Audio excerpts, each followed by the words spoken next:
कोयला खा रहे हो, पेपर खा रहे हो, और तो और प्रभु श्री राम का मंदिर भी खा रहे हो।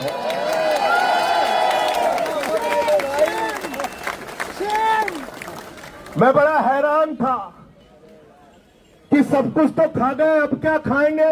मेलोडी कोयला खा गए, गैस खा गए, बिजली खा गए, पानी खा गए, सड़क खा गए, पुल खा गए, जहाज खा गए, अब मेलोडी पेट्रोल खा रहे हैं, उसमें कह रहे हैं एथेनॉल मिला के गाड़ी खाएंगे। गाड़ी खा रहे हैं, स्कूटर खा रहे हैं, बस खा रहे हैं। मैं सोच रहा था सब खा गए, अब क्या खाएंगे? कहने लगे संजय सिंह जी गलत फहमी मत पालो, अब हम प्रभु श्री राम का मंदिर खाएंगे, वहां का चंदा खाएंगे। चंदा लूट रहे हैं, चंदा चोरी कर रहे हैं। तो मैं ये कहना चाहता हूं, जिन्होंने भगवान को नहीं बख्शा वो ना तो राम के हैं, ना आप के हैं, ना किसी काम के हैं। गलत तो नहीं कह रहा हूं?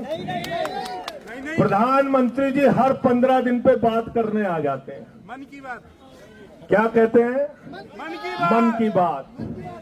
परीक्षा ऐसे देना बच्चों, हाई स्कूल में ऐसे पढ़ना, इंटर में ऐसे पढ़ना, सुबह उठ के ऐसे जाना, रात में ऐसे याद करना। कई लोग रोने लगते हैं, कहते कितने बढ़िया प्रधानमंत्री, बताओ बच्चों को परीक्षा पे चर्चा कर रहे हैं, परीक्षा पे चर्चा कर रहे हैं। 93 पेपर लीक हो गए हिंदुस्तान में। मैं भारत के प्रधानमंत्री से कहना चाहता हूं, एक बार पेपर लीक पे चर्चा करके दिखाओ, पूरे हिंदुस्तान का नौजवान तुमसे जुड़ेगा। करो पेपर लीक पे चर्चा। मैं चला गया प्रयागराज, अभिजीत जी, मैं प्रयागराज चला गया पेपर लीक पे चर्चा करने। हमारे कमरे में पुलिस वाले आ गए, ये स्टार वो स्टार, बंदूक लेके सब पहुंच गए वहां पे। कहने लगे यहाँ पे आप क्या बात कर रहे हैं? हमने कहा तुमसे क्या मतलब?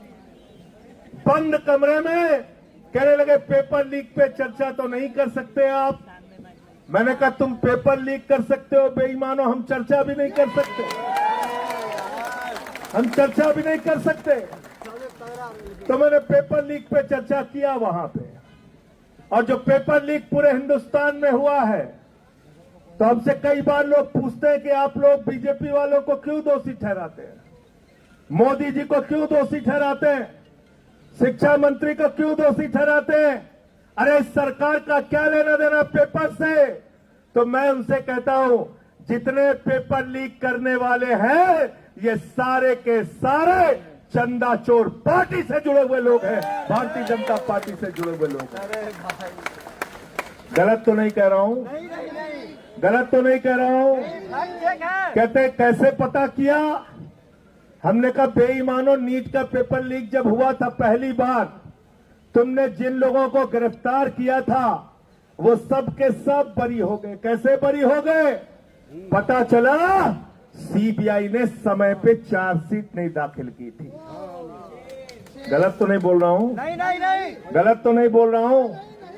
बताओ अगर प्रधानमंत्री शामिल नहीं है, बताओ अगर इनकी पार्टी शामिल नहीं है, तो प्रधानमंत्री के नीचे काम करने वाली सीबीआई ने पेपर लीक के माफियाओं के खिलाफ समय पे चार्जशीट दाखिल क्यों नहीं की? उनको सजा क्यों नहीं दिलाई आज तक? बताओ जरा, हमको इस सवाल का जवाब दो। इसलिए इनसे जरा सावधान रहना, ये आपके आंदोलन को कमजोर करने की तरह तरह की कोशिश करेंगे। मैं देखता हूं यहां पे भी कुछ लोग आ जाते हैं अंधभक्त। आते नहीं आते हैं, बीच में उलझाने के लिए, हिंदू मुसलमान करने के लिए। कहते हैं कि नहीं कहते हैं? उनसे ये कहना, जितने स्कूल बंद हुए हिंदुस्तान में, 1 लाख सरकारी स्कूल बंद हुए, 1 लाख सरकारी। कौन पढ़ता है उन सरकारी स्कूलों में? गरीब का बच्चा, पिछड़े का बच्चा, दलित का बच्चा। 1 लाख सरकारी स्कूल हिंदुस्तान में बंद हो गए। 1,20,000 सरकारी स्कूल हिंदुस्तान में है जिसमें सिर्फ एक टीचर काम करती है। 90,000 सरकारी स्कूल हिंदुस्तान में ऐसे हैं जिसमें बच्चियों के लिए टॉयलेट का इंतजाम नहीं है। इस देश में हजारों लाखों सरकारी स्कूल ऐसे हैं जहां पे मिड डे मील में बच्चों को नमक रोटी खाने के लिए दी जाती है, उनके चावल में कीड़े पड़ जाते हैं।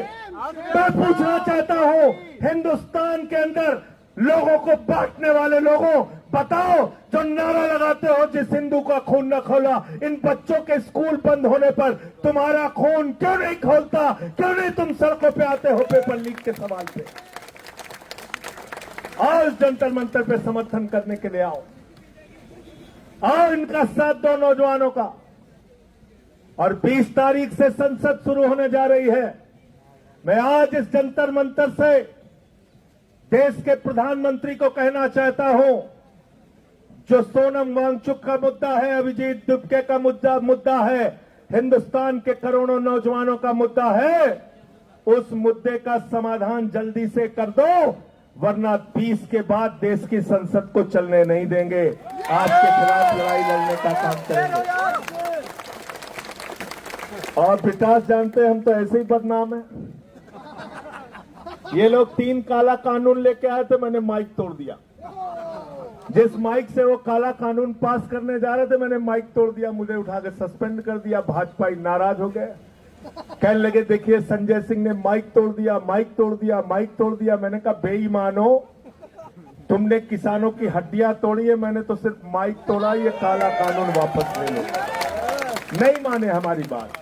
1 साल तक आंदोलन चला और 1 साल के बाद भारत के प्रधानमंत्री सामने आए, कहने लगे हमारी तपस्या में कमी रह गई है, हम वापस।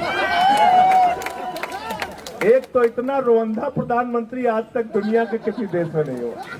हर बात पे बेचारा रोने लगता है। कोरोना में लोग मर जाएंगे, उसके बाद रोने लगेगा आके। हर बात पे रोने लगता है प्रधानमंत्री हमारा। ऐसा प्रधानमंत्री है, चुनाव में गए उत्तर प्रदेश में, कहने लगे उत्तर प्रदेश के लोगों, भारतीय जनता पार्टी को वोट दे दो। लोगों ने पूछा साहब क्यों वोट दे दें? बोले तुम्हें कोई चिंता करने की जरूरत नहीं। बोले साहब क्या क्या करोगे? तो देश का प्रधानमंत्री क्या कहता है, जरा ध्यान से सुनना। भारत का प्रधानमंत्री उत्तर प्रदेश में स्कूल बनाने के लिए नहीं कहता, अस्पताल बनाने के लिए नहीं कहता, सड़क बनाने के लिए नहीं कहता, रोजगार देने के लिए नहीं कहता, फैक्ट्री लगाने के लिए नहीं कहता, पेपर लीक रोकने के लिए नहीं कहता। देश का प्रधानमंत्री कहता है भाइयों और बहनों, जरा हमको बताओ, अगर गांव गांव में कब्रिस्तान है तो शमशान होना चाहिए कि नहीं होना चाहिए? बोला था कि नहीं बोला था? बोला था कि नहीं बोला था?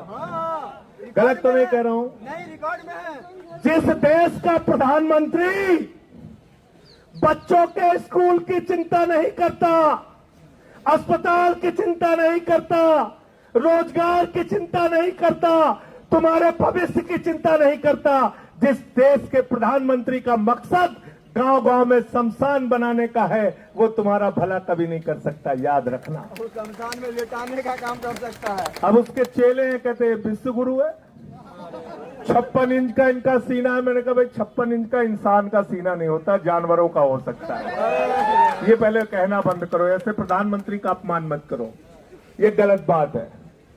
अब हमें गधे घोड़े का नापना पड़ेगा कितने इंच का सीना होता है। कहने लगे 56 इंच का, 56 इंच का। अब रोज ट्रंप डांटता रहता है, रोज डांटता रहता है, कहता रूस से तेल मत खरीदना। बोले जी हुजूर, बोले हम देखेंगे तुम्हारे ऊपर। बोले जी हुजूर, बोले अगर पकड़े गए रूस से तेल खरीदते हुए तो टैरिफ बढ़ा देंगे। कहने लगे जी हुजूर, हम नहीं खरीदेंगे, नहीं खरीदेंगे। आज देश में महंगाई किसकी वजह से? स्टेट ऑफ हॉर्मोज से, जहां से 50% तुम्हारा कच्चा तेल और 60% गैस आती थी, वो स्टेट ऑफ हॉर्मोज क्यों बंद हुआ? देश के प्रधानमंत्री की गलत नीतियों के कारण।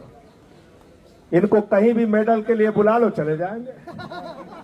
मैं तो कह रहा हूं अभिजीत दीपके को सीजेपी के तरफ से 1 मेडल प्रधानमंत्री के लिए घोषित कर दो, देखो जंतर मंतर पे भी आ जाएंगे।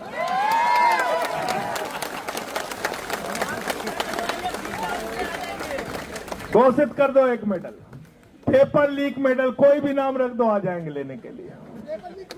अभी कहीं गए थे, कौन से देश में गए थे? सेशल्स में गए थे। 1,15,000 की आबादी है वहां पे, उसी दिन उन्होंने मेडल बनाया, उसी दिन पहना दिया, प्रधानमंत्री चले आए वहां। इजराइल चले गए 3 दिन पहले युद्ध के। तो भारत के प्रधानमंत्री, उनको पूरी दुनिया में घूम घूम के चिंता है। देश में हिंदू मुसलमान करके लोगों को बांटने की चिंता है। देश के अंदर नफरत फैला के अपने वोट की राजनीति करने की चिंता है। लेकिन पेपर लीक कैसे खत्म हो, इस बात की चिंता अगर प्रधानमंत्री को नहीं है, तो मैं पूरे देश के नौजवानों को आह्वान करना चाहता हूं फिर से एक बार कि एक तरफ 59 साल के हमारे सोनम वांगचुक हैं और दूसरी तरफ हमारा ये भाई, ये नौजवान साथी अभिजीत दीप्ते हैं। इनके कंधे से कंधा मिलाने के लिए आओ। हमारा ये रंगा भाई है, इनके साथ दो। हमारे एक एक जितने भी साथी हैं इस जंतर मंतर के आंदोलन में, मैं सर झुका के आप सबको नमन करता हूं, आपके हौसले को नमन करता हूं और यकीन दिलाना चाहता हूं कि सिर्फ बातों में यकीन मत रखना।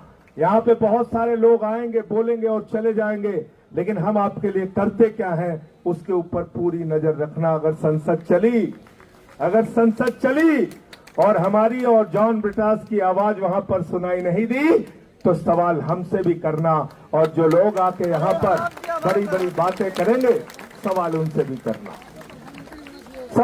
भी करना। वो शख्सियत आपके बीच में है सोनम वांगचुक जी, जिन्होंने लद्दाख के अधिकारों के लिए लड़ाई लड़ी। हम लोगों की फोन पे उस समय कई बार बातें होती थी। 16 दिन का अनशन इन्होंने किया, 21 दिन का अनशन इन्होंने किया, कई 100 किलोमीटर की पद यात्रा इन्होंने की। आप लोगों ने कई देश के कई हिस्सों में जाके आंदोलन किया, नौजवानों की आवाज उठाई। इस आवाज को कमजोर मत होने देना। आपके सिर्फ जंतर मंतर पर बैठने से पूरी सत्ता कहीं न कहीं हड़बड़ाई, बौखलाई और डरी हुई है। और डरपोक लोग ये सिर्फ पुलिस के भरोसे अपनी छाती चौड़ी करके घूमते हैं। मैं पुलिस के जवानों से भी कहना चाहता हूं, हमारे बीच में हरेंद्र यादव हैं, यहाँ पे हरेंद्र यादव जी हैं और हमारे साथी हैं। ये सेना में इन्होंने कई वर्षों तक भारत की सेवा की है। मैं आप लोगों से भी कहना चाहता हूं, पुलिस के जवानों से, मैं पुलिस के अधिकारियों से भी कहना चाहता हूं, तुम्हारे बच्चे भी पेपर लीक से परेशान हैं। तुम्हारे बच्चों का भी पेपर लीक होता है। अगर सरकार डंडा मारने को कहे तो डंडा सड़क पे चला के तोड़ देना, बच्चों के ऊपर मत चलाना। ऐसा किया था, एक जमाने में किया था, जब इस देश में आपातकाल लगा था, तो उसके खिलाफ जब नौजवानों ने आंदोलन किया था तो पुलिस के लिए नारा लगता था, ये अंदर की बात है, पुलिस हमारे। तो इसलिए आप लोगों को फिर से एक बार आपके आंदोलन को हृदय की गहराइयों से बधाई देते हुए, आपके आंदोलन को नमन करते हुए, इस भरोसे के साथ कि इस सरकार को आपके आगे झुकना पड़ेगा, आपकी बात, आपकी मांगों को मानना पड़ेगा, मैं अपनी बात को यहीं पे समाप्त करता हूं और चंदा चोरों के लिए एक लाइन कह के अपनी बात को खत्म करूंगा कि ये अमन बिक रहा है, चमन बिक रहा है। अमन बिक रहा है, चमन बिक रहा है, गरीबों के तन का कफन बिक रहा है, बाजारों में राधा का तन बिक रहा है। यारो बुरा न मानो तो कह दो, इन बेईमानों के हाथों वतन बिक रहा है। इन बेईमानों के हाथों वतन बिक रहा है। इस वतन का सौदा करने वाले लोगों से आपको ये लड़ाई लड़नी है।